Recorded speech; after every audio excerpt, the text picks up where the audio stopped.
we're here with Suzanne. Now that's Suzanne with a Z. And she's going to explain to us the breakdown of the organization of Taboo and Obsidian, and how all that goes and the history behind all of it. And you know, we got all these names right here, y'all, so you bear with me, all right? Okay, break it down for us, Suzanne. Okay. We started in the mid-90s, actually a little bit earlier than that, with the Celebration of Life project, which is a big mural project on a sound wall in the north side of Minneapolis. Oh And, yeah, I know. yeah. I know about that. Yeah. Okay, go ahead. And it was first piece of mural done on a sound wall, and it was a project where we wanted to get a master African American Black historian and master muralist to teach our young Black artists how to do this. Right. You know, and from a fine arts perspective. And that was a big project too. It was a huge project, and Dr. Biggers is a nationally renowned art icon. The New York Times called him a national treasure, and most Black people don't even know who he is.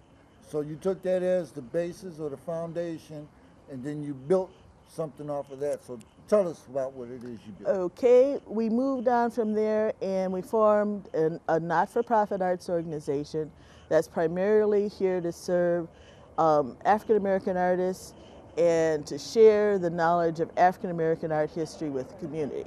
We create different kinds of projects.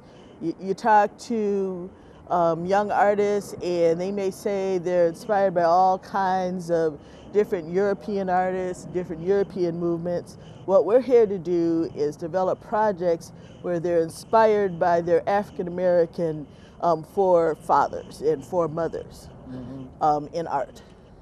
So when we walk into a room, one of the first questions as a historian I ask them is, how many artists can you name? And typically they'll name me 5 white artists that they know. I say, how many African American artists can you name? Some people name 2. You know, what we're here to do is make sure that everything that is actually documented history, more people know something about. And we have a lot of energy around that. We have a lot of passion for that. So our project started as that as a baseline.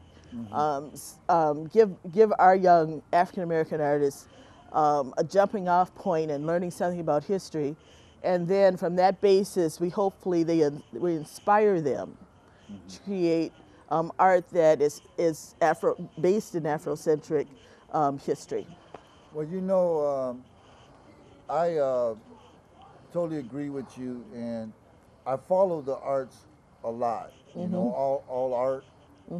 And one of the things that I found is one of the latest trend or the latest thing in art is for them to go down south and to discover African American artists, and then feature them at Sotheby's and Christie's and stuff like that, and make a lot of money off of the stuff that they done bought from them. There was one lady, African American lady down south, that was making dolls. She was making these dolls, and so they went down and they bought up all her dolls and had her manufacture some dolls for them and all that stuff.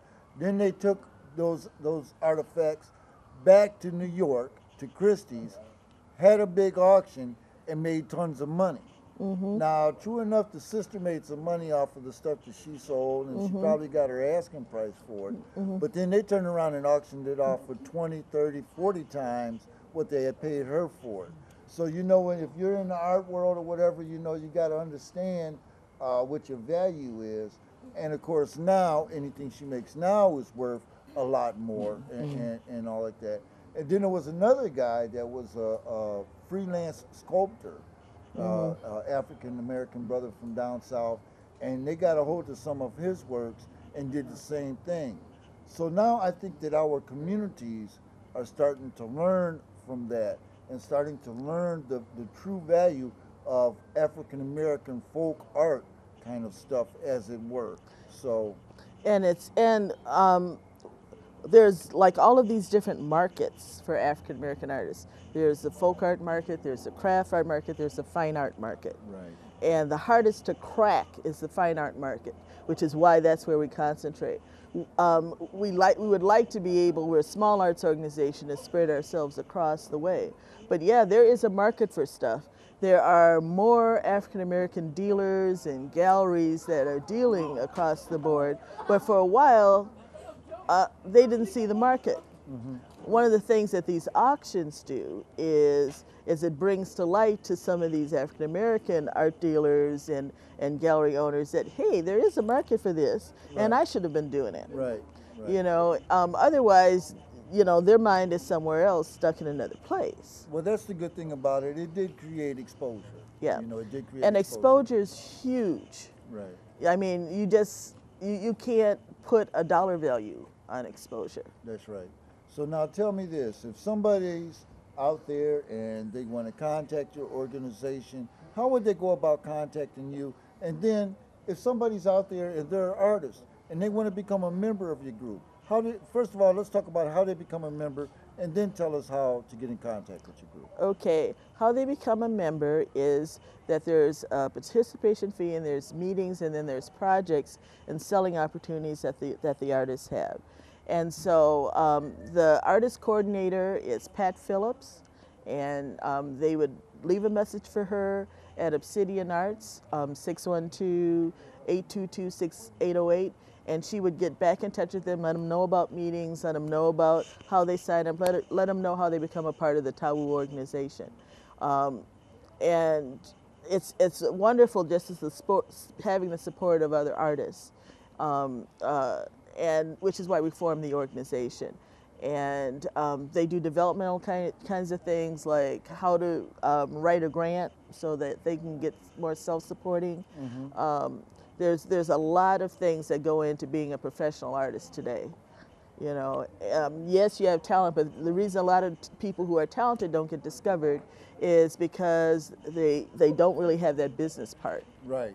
And so get that exposure out there. Yeah. Now, for that one lady out there that just found that pen and paper, okay, and she's been scrambling to find it, and she just found that pen and paper, give us that phone number one more time for her. Okay, it's Pat Phillips at area code 612-822-688. And these are the things that are happening in South Minneapolis at your place or mine, the different organizations coming together, coming around the culture, coming around the arts, trying to do something. Our communities coming together, coming around the culture, coming around the arts, trying to do something to better our community. Suzanne, I want to thank you for being my guest here tonight, and we hope to see you in the very near future. Okay, thanks a lot. I should say one thing. Okay. We're having a big exhibition that's coming up, an Obsidian Arts exhibition that's going to be public art going from Plymouth Avenue North between Penn and James. And a lot of artists have created pieces. We're having a big public grand opening September 13th. It's going to run from 5 to, I don't know, 11, 12 o'clock. We're going to have a big party, free food, whatever. People should come on out and see it. September 13th, right around 5-ish. Yeah. 6-ish. Yeah. Plymouth and Penn. Plymouth and Penn. Okay, y'all. You know where the Urban League's at, okay? You know where Lucille's Kitchen used to be. That's where it's at. Yep. And get there, be there September 13th, 5-ish, 6-ish. Yeah. Thanks again. Thank you. All right, bye-bye. Bye.